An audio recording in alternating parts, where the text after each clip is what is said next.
Foreground colour and background colour in bootstrap. जिस तरह से हम CSS को इस्तेमाल करते हुए बैकग्राउंड और फोरग्राउंड कलर देखते हैं, तो इसी तरह हम बूटस्ट्रैप की क्लासेस को इस्तेमाल करते हुए भी एक इंटरैक्टिव कलर्स को ऐड करवा सकते हैं। कैसे, तो देखते हैं। तो लास्ट टाइम कुछ एग्जाम्पल देख रहे थे हम यहाँ पर।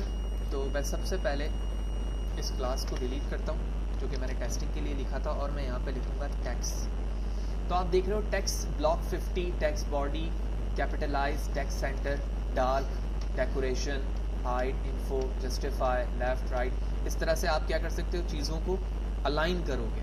इसी तरह अगर मैं यहाँ पर आता हूँ और लिखता हूँ टेक्स्ट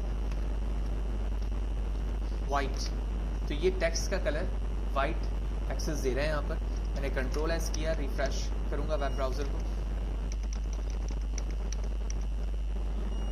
ठीक है, और पेज को रिफ्रेश करते हैं। तो आप देख रहे हो कि टेक्स्ट का कलर क्या हो चुका है, वाइट हो चुका है। मैं यहाँ पर सिर्फ सेलेक्ट करके दिखा रहा हूँ, ऑल तो ऐसे दिख नहीं रहा। तो ये टेक्स्ट कलर हो गया। इसी तरह हम मज़ीद चीज़ों को देखते हैं टेक्स्ट के साथ। तो कैपिटलाइज का ऑप्शन भी यहाँ पर मौजूद है, ठीक है। तो मैंने टेक्स्ट कैपिटलाइज लिया, कंट्रोल एस किया, वेब ब्राउज़र पे गया, ठीक है। तो हर एक का पहला अल्फ़ाबेट जो वो क्या हो गया, कैपिटल हो गया, ठीक है। तो ये जो आपके अल्फ़ाबेट्स हैं या करैक्टर हैं, उस पर काम हो रहा है टेक्स्ट से रिलेटेड। इसमें कलर्स भी मौजूद हैं और कुछ एडिशनल फीचर भी मौजूद हैं। तो इंडिविजुअली इन तमाम को हम कॉपी पेस्ट करके यहाँ पर देखेंगे कि किस किस का क्या इफेक्ट है। तो इसे कॉपी करता हूँ,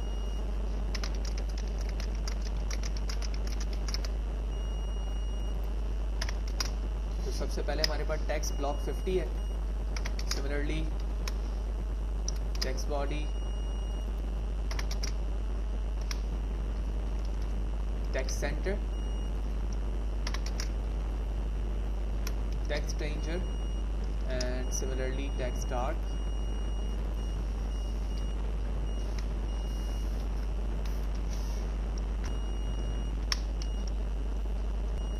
ठीक है, तो टेक्स्ट सेंटर के बाद हम टेक्स्ट डार्क यूज करेंगे। तो टेक्स्ट डार्क, डेकोरेशन नन, कोई डेकोरेशन नहीं है, ठीक है। जिस तरह प्रॉपर्टी मौजूद थी CSS के अंदर हमारे पास डेकोरेशन थी, इसी तरह hide,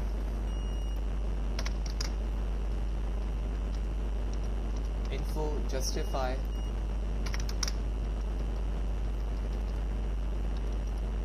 left, right, lower case, ठीक है, एंड सो ऑन। ये तमाम नीचे क्लासेस मौजूद हैं जो टेक्स्ट से रिलेटेड है। तो कुछ मैंने यहाँ पर आपको करके दिखाया, कुछ आप खुद से परफॉर्म करके उसकी uniqueness in term of the output देख सकते हैं, ठीक है। तो सबसे पहले मैं इसे कंट्रोल एस करता हूँ, वेब ब्राउज़र पर आता हूँ, पेज को रिफ्रेश करता हूँ। तो आप देख रहे हो कि कुछ चीज़ों में तो बिल्कुल प्रॉपर डिफरेंस है, लेकिन कुछ चीज़ों में बिल्कुल लाइट से कलर का पैटर्न का डिफरेंस है, क्योंकि ये टेक्स्ट से रिलेटेड काम है।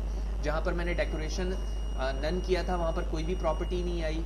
कहीं पर जस्टिफाई करने की वजह से वो चीज़ें जस्टिफाई हो रही हैं, लेकिन मुझे इसलिए नहीं दिख रही हैं क्योंकि टेक्स्ट की जो क्वांटिटी है वो कम है, ठीक है। जब हम पैराग्राफ को लॉन्ग करेंगे तो वहाँ पर जस्टिफाई का ऑप्शन दिखेगा, जो हम MS वर्ड से भी देख रहे हैं। फिर इसी तरह टेक्स्ट सेंटर की वजह से ये टेक्स्ट सेंटर पर आ गया।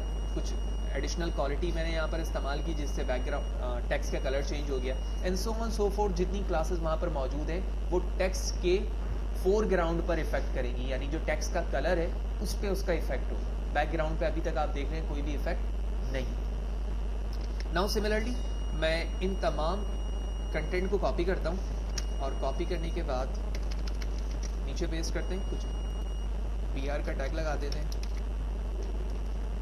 ताकि कुछ लाइन का गैप आए, मुझे समझ में आ जाए, ठीक है। मैं जूम करता हूँ। तो अभी तक हमने फोरग्राउंड पे काम किया था, आप बैकग्राउंड की तरफ चलते हैं। तो जिस तरह आप किसी कंटेंट पे बूटस्ट्रैप के थ्रू फोरग्राउंड को चेंज कर सकते हैं, ऐसे बैकग्राउंड को भी कर सकते हैं। इसके लिए आपको यहाँ पर जाना होगा और सबसे पहले लिखना होगा BG, कंट्रोल के साथ स्पेस प्रेस करें। तो BG विच मीन बैकग्राउंड। और इसी तरह जिस तरह से तमाम इंफॉर्मेशन हमारे लिए टेक्स्ट के लिए मौजूद थी, वैसे ही BG के लिए भी मौजूद है, यानी बैकग्राउंड के लिए। तो मैंने लिया BG डेंजर,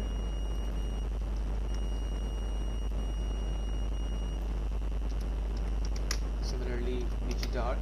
इसी दो लाइनों को मैं चलाता हूँ ताकि मुझे टेक्स्ट कम से कम लिखना पड़े।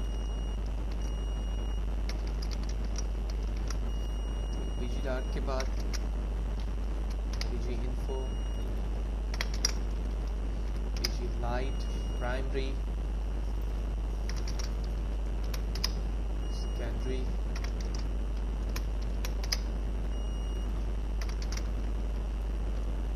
Success, transparent, warning. जिस तरह से हमने बीजी टेक्स्ट वाइट किया था बिल्कुल इसी तरह से हमने वाइट किया था, बिल्कुल इसी तरह से हम बैकग्राउंड भी वाइट कर सकते हैं, जो कि यहाँ पर मौजूद है, ठीक है। लेकिन मैं वाइट को इग्नोर कर रहा हूँ क्योंकि वाइट ऑलरेडी डिफ़ॉल्ट तौर पे भी होता है। तो नीचे आप देख रहे हो यहाँ पर आके ये चीज़ें एंड होती हैं जो बीजी से रिलेटेड, ठीक है। तो ये लास्ट है क्योंकि तो मैं ले ही लेता हूँ।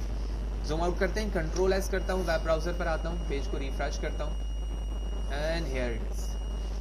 तो आप देख रहे हो कि stunning kind of the style just because of the bootstrap यहाँ पर हमें मिल चुका है, जिसकी वजह से सिर्फ और सिर्फ मैंने एक क्लास दी और उसके इफेक्ट से उसका बैकग्राउंड चेंज होता गया, ठीक है, जो कि एक कांस्टेंट प्रॉपर्टी रखता है अपने बिहाइंड पर। आप चाहें तो मजीद इन्हेंसमेंट इसमें CSS के थ्रू भी कर सकते हैं। तो जब आप CSS की एडिशनल क्लासेस लगाएंगे या प्रॉपर्टी लिखेंगे तो उसकी प्योरिटी यानी उसकी इंपॉर्टेंस सबसे ज़्यादा होगी, टॉप पर होगी। कैसे?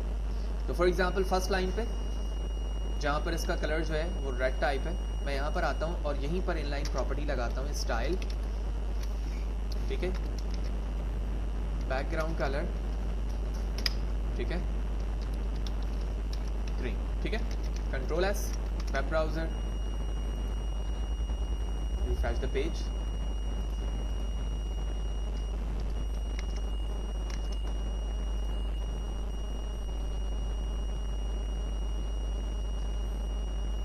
सिमिलरली कलर,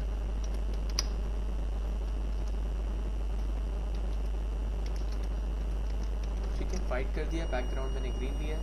मैं इसका इफेक्ट देखता हूँ तो आप देख रहे हो कि सिर्फ और सिर्फ बैकग्राउंड के अंदर वही कलर रहा जो मैंने किससे लिया था, बूटस्ट्रैप से लिया था, लेकिन जो एडिशनल फीचर्स मैंने लगाए CSS के थ्रू वो भी अपनी जगह पर वैसे ही काम कर रहे हैं। तो इस सेशन के अंदर दो इंपॉर्टेंट चीज़ें देखी कि हम बूटस्ट्रैप के थ्रू किस तरह से फोरग्राउंड और बैकग्राउंड कलर चेंज करते हैं, और साथ ही साथ जहाँ पर हम बूटस्ट्रैप को यूज़ कर रहे हैं उसके साथ हम एडिशनली CSS की प्रॉपर्टी भी यूज़ कर सकते हैं।